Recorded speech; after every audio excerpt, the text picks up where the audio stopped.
Olá, meus irmãos, Deus os abençoe, em nome de nosso Senhor Jesus Cristo. É um grande privilégio estar aqui para essa conversa hoje. E eu quero continuar o meu tema a respeito do selo de Deus e a marca da besta. Nós temos meditado em nossas últimas conversas a respeito desse anjo assinalador que está mencionado em Apocalipse 7, e o profeta fez um paralelo com Ezequiel 9 e também com Apocalipse capítulo 14, dos versos 6 ao 12. Todos nós sabemos que esse anjo assinalador é o Espírito Santo, porque ele é o único que pode dar o Espírito Santo. E há uma grande diferença entre o selo de Deus e a marca da besta. Um selo é um sinal de propriedade. Uma marca é uma distinção para aqueles que recusaram receber o batismo com o Espírito Santo, recusaram reconhecer a verdade do dia, recusaram reconhecer a mensagem da hora. Então há uma marca sobre eles, e essa marca é muito distinta, é não ter o Espírito Santo. Vamos recordar que Deus elevou Moisés até os céus e mostrou para ele o tabernáculo celestial. E depois Deus lhe ordenou que descesse para a terra e fizesse uma réplica, ou vamos dizer, um protótipo, ou como quiser, uma maquete daquilo que ele viu lá no céu. Veja, nós somos finitos e Deus tem que lidar conosco de acordo com a nossa condição. E para que a gente possa entender o mundo invisível, então temos que ter coisas no mundo visível. O que a gente chama de tipos, o que a gente chama de sombras, ou o que a gente chama de o natural, para explicar o espiritual, para explicar aquilo que há no mundo invisível. Então temos uma importante escritura no livro de Hebreus, capítulo 11, a respeito desse mistério. Veja, ora, a fé é o firme fundamento das coisas que se esperam e a prova das coisas que se não veem. Então nós temos o natural, temos as coisas naturais, os tipos, e quando o nosso entendimento é aberto pelo Espírito Santo, nós vamos então pela fé ou pela revelação entender o que há no mundo invisível. Porque por ela os antigos alcançaram testemunho, por ela a fé. Veja, pela fé entendemos que os mundos pela palavra de Deus foram criados. Então veja, tudo que está criado, seja no mundo visível ou no mundo invisível, foi pelo poder criativo da palavra falada. Veja, de maneira que aquilo que se vê não foi feito do que é aparente. Então aqui temos uma grande palavra esclarecedora para esta hora. O que nós estamos vendo aqui nesse mundo, veja, foi copiado do mundo invisível. Então há um mundo invisível, de onde o que nós vemos aqui, veja, foi copiado de lá. Então, para que a gente pudesse entender o mundo invisível, Deus trouxe as coisas visíveis. Então Moisés faz um templo. Veja, ele colocou os átrios, ele colocou os utensílios, a mobília, e com aquela disposição de cada mobília. Veja, eram 7 itens.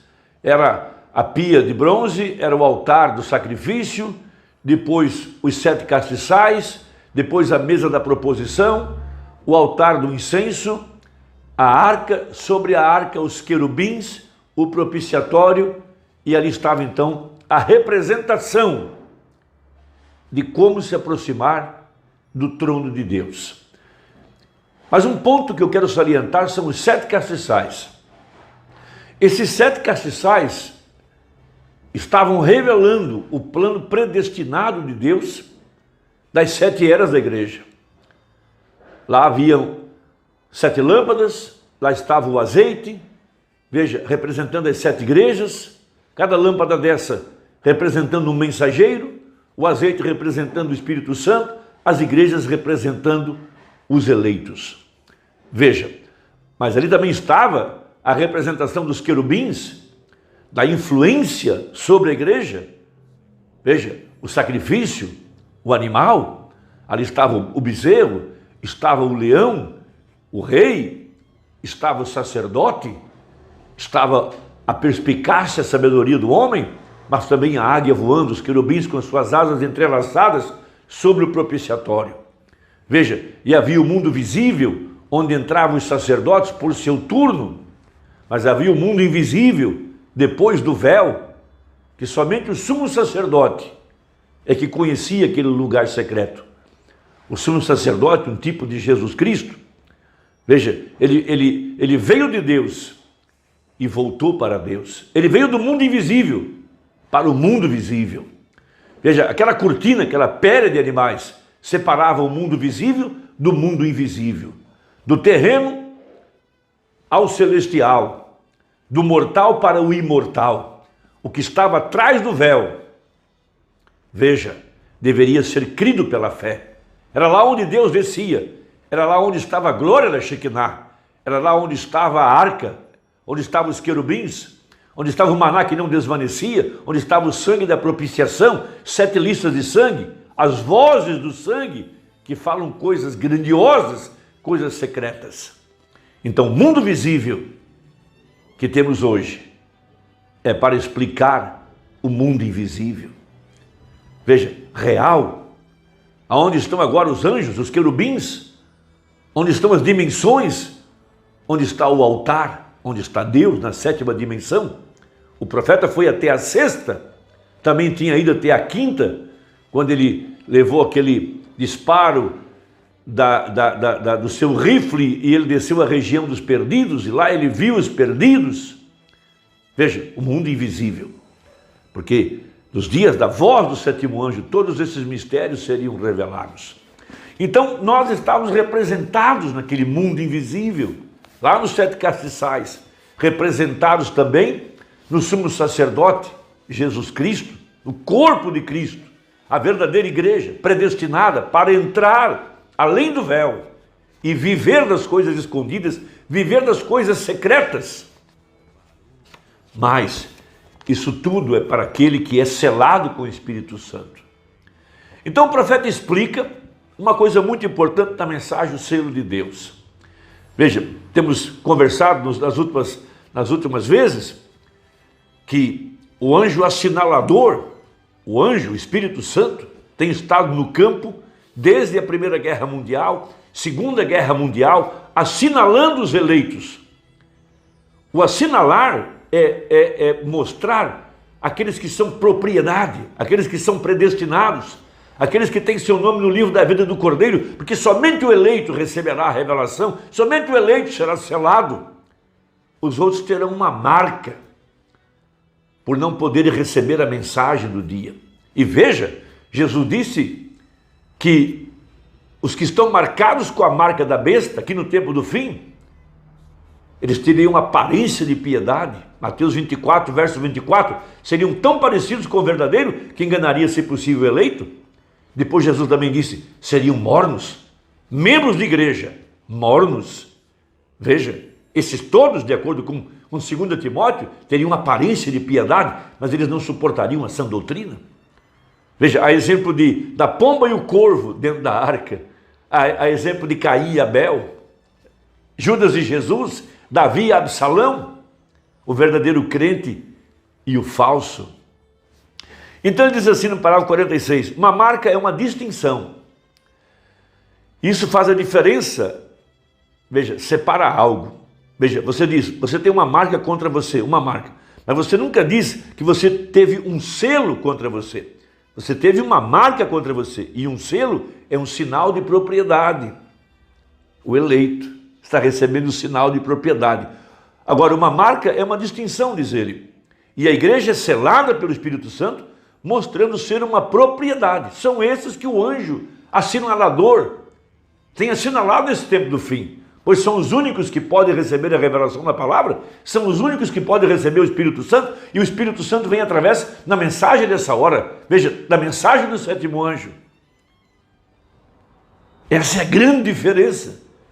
Veja, a mensagem é o que está dando a nós o Espírito Santo, o assinalador, o selo, o anjo assinalador. E como é que ele assinala? Com a palavra. Minhas ovelhas ouvem a minha voz. Essa é a mensagem. Então veja, uma marca é uma distinção, e a igreja é selada pelo Espírito Santo, mostrando ser uma propriedade. Deus possui a igreja, porém a marca da besta é a desobediência. O réprobo que recusou tomar o caminho provido por Deus. Ele se apegou a uma igreja, se apegou a um sistema, se apegou a uma interpretação errada, creu numa mentira, amou mais o mundo do que a palavra, do que a santidade. Essa aqui é a verdade. Veja, Caim assim foi marcado e foi mandado embora. Entendemos isso. Abel morreu e Sete se levantou para tomar seu lugar. Isso foi um sinal de uma ressurreição. Veja, vemos que essas duas marcas, a marca e o selo, começam em Gênesis e vêm através da Bíblia e termina em Apocalipse. Também temos uma escritura aqui sobre onde começou em Gênesis e terminou em Apocalipse. E esta travessia sempre tem sido de uma maneira ou de outra. Como eu estava pregando outra noite sobre o sangue oferecido, o sangue do sacrifício. Veja, Babilônia citada em Gênesis, o primeiro livro da Bíblia, Babilônia citada no meio da Bíblia e Babilônia citada no último livro da Bíblia. Começa em Gênesis e vem até Apocalipse. Observemos aqui, vamos tomar isso através por um minuto. Até mesmo na arca havia a pomba e o corvo. Veja, ambos pássaros, ambos podiam voar. Sabemos que o corvo é um hipócrita, ele é apenas um hipócrita sujo. Agora, um corvo pode baixar ali em um velho cavalo morto e simplesmente comer, gralhar e agitar suas asas e ter um grande tempo. Aquela pequena pomba não poderia nem chegar perto disso. Por quê? Ela não tem fel. Não poderia digerir, se comesse aquilo morreria. Mas o corvo pôde baixar ali e comer o cavalo morto por meio-dia e sair ao campo e ir para casa jantar trigo com a pomba. Ele é um velho hipócrita. Notem que uma pomba não tem fel de amargura, nem mesmo qualquer um que é batizado com o Espírito Santo. Toda amargura se vai. Ambos estavam na mesma arca, como o hipócrita e o verdadeiro crente na mesma igreja, mesma denominação, estando juntos sentados, mesmo banco. Agora, vamos ao parágrafo 55 para terminar. Olhe para Caim, veja, veio e ofereceu uma oferta, construiu um altar, pertenceu a uma igreja, pertenceu a uma denominação, ajoelhou-se no altar e orou. Adorou a Deus, deu seu dízimo. Se isso é tudo o que Deus requer, Caim foi tão justificado quanto foi Abel. Mas veja, todo o segredo era a revelação. Veja, aí é onde está o problema. As pessoas não entendem que toda a igreja do Deus vivo está edificada sobre uma revelação espiritual de Cristo.